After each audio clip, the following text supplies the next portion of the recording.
found that I use drawing a lot of times to transport me from places I don't want to be.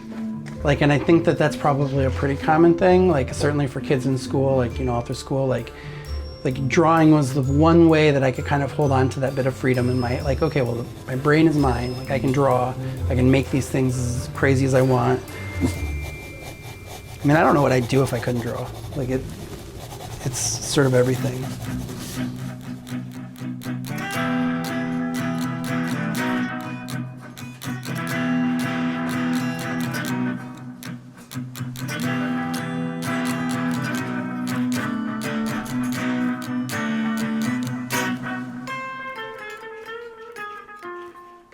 And I mean, I used to spend countless, God, I'd probably say hours as a kid, you know, G.I. Joe and He-Man, this was like standing in the toy aisle at a Pomida or whatever, like, okay, I'm gonna try to like get my mom to get me one of these, like, which one, you know, and a lot of times it would come down to aesthetic things. Like, I feel like really everything I do is some version of playing with G.I. Joes, like playing with toys. And I think that was always the allure of the toys too, like, was just like, oh, this is world building. I can make a whole story out of this.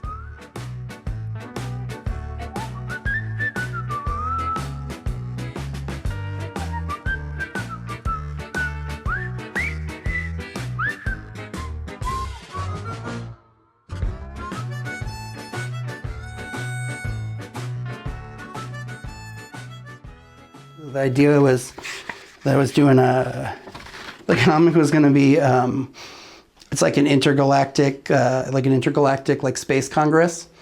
And like the comic is literally, it's just roll call. So the whole comic is just going to be like every member of the intergalactic space congress, like just saying like here. And then like I thought like the sequel, like the follow-up would be like the vote on the bill, like explain what the proposition is. And then it'd just be the exact same comic, but instead of saying here, they'd be saying yay or nay, like.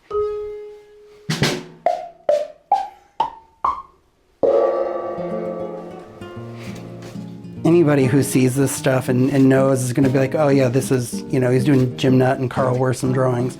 And I was, absolutely. But whatever, I love those guys and I kind of like these drawings too. And I do that sometimes, like in the way, well, you know, in the way that like if you're in a band, you're like, oh, I'm going to make a Sonic Youth song. You know, it's going to be my Sonic Youth song. Like I do that sometimes, but I can't just do one. I have to do a whole body of work.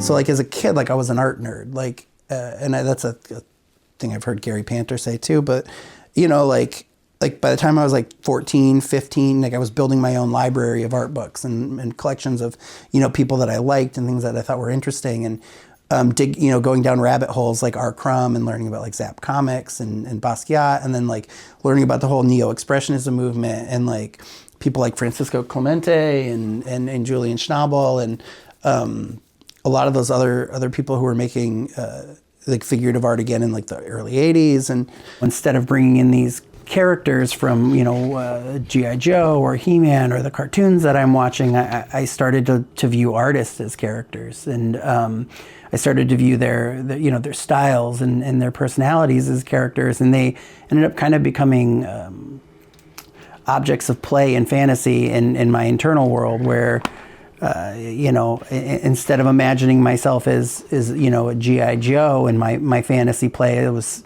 now imagining myself as Picasso in his, you know, in his studio, or, you know, Francis Bacon or Jean-Michel Basquiat. And for me, really, it's always about trying to get into a state of play, trying to get into a place where that same place I was when I was a kid, where maybe I was digging mud holes around a tree to set up a base for my G.I. Joes. I'm now trying to do the same thing with my art influences, where I'm in my studio and I'm wanting to play around with, you know, with a Miro, you know, a Miro kind of aesthetic, or Marcel Zama, which I've done plenty of work kind of where I'm trying to get to that place.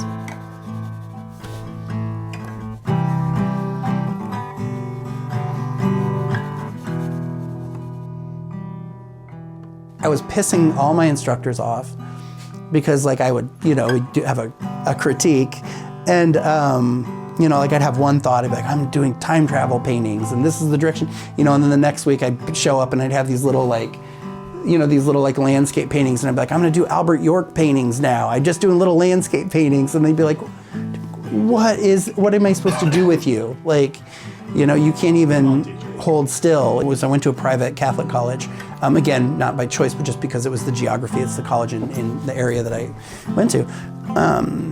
And so I had to take these like theology classes and stuff like that. And I love mythology, and I love, I love that stuff. I was reading Joseph Campbell at the time. Like I was getting really into comparative mythologies and like hero's journey, and whether or not like the human brain is hardwired for certain types of stories. And I was into all of that stuff. And so, it all just kind of worked. So here I was like in these religion classes, like kind of diving into this theology and stuff.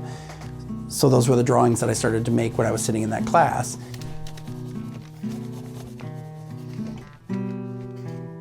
This is a series of drawings that are made, I call them group therapy drawings. These were actually made during my intensive outpatient program, like when I would, because when I'm nervous and anxious, I draw. Or when I feel like I'm trying to escape someplace, I draw. I have, as far as I can remember, always had some sort of mental health issue. Mostly just depression, clinical depression, and some general and social anxiety stuff. I remember being in 5th grade and like really starting to kind of feel it, and it always being like a joke, like, "Oh, you're a depressed teenager now," and it was always. But I mean, yeah, it did hit me, and it's always been with me. It's not at all productive. It's not at all helpful. It's not at all romantic, like you think it might be, and it's just a hindrance, and it's in the way. And I would love to not feel it, but it's definitely there. And that's, a lot of reason why I think I probably have so many different ways that I work is because I know I need to keep moving forward, and I need to keep doing work.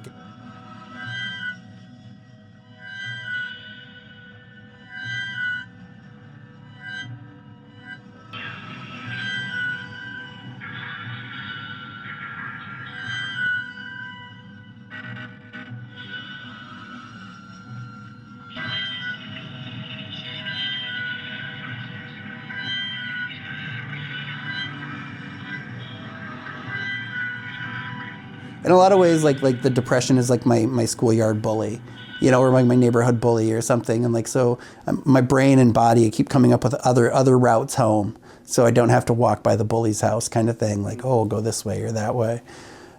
A lot of being an artist is learning to accept, who you are as a human being, and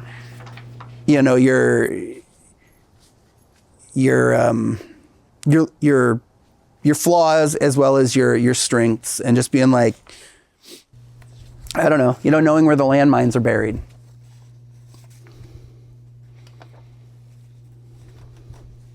This really great guy named Norm Pagels, who was a local art teacher and was a mentor of mine when I was going to college, he told me that. He said 30 pieces, like that's the bare minimum number. To show, one, that you've mastered the concept and that it wasn't just, because a lot of times you can throw paint on a canvas and you get lucky. And I nothing against action painting or abstract, or I love it all. But you can do a thing and you can get lucky and get a really great painting and you can never remake it again.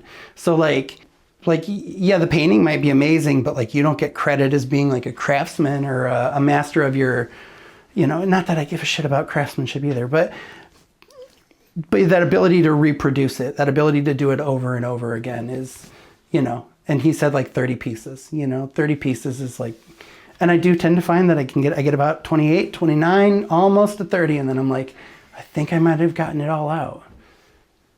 But when you get into adulthood, like even then it starts to become like, well, you're just wasting money. You're just buying materials. You're just making these things and you're not doing anything with them. Like make some art and sell it. Yeah. But I probably ever really can never really quit. Like there have been times in my life where I've done the like, that's it, I'm done with art. It's a waste of my time. Afternoon, I'm drawing again.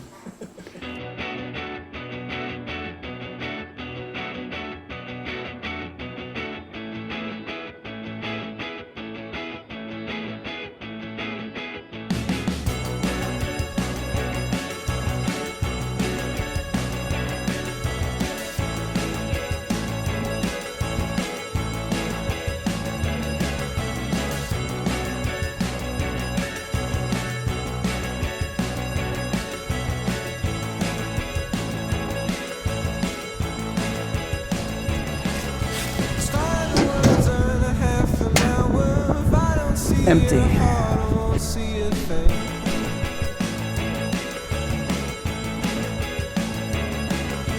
Climbing up through trees and towers, trying to find